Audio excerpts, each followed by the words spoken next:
والشمس وضحاها والقمر إذا تلاها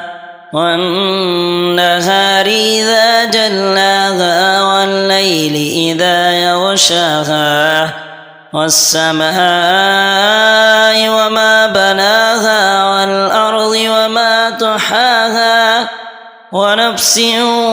وما سواها فألهمها فجورها وتقواها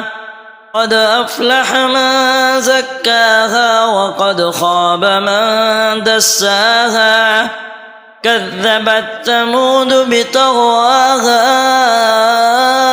إذ انبعث أشقاها فقال لهم رسول الله ناقة الله وسقياها فكذبوه فعقروها فدمدم عليهم ربهم بذنبهم فسواها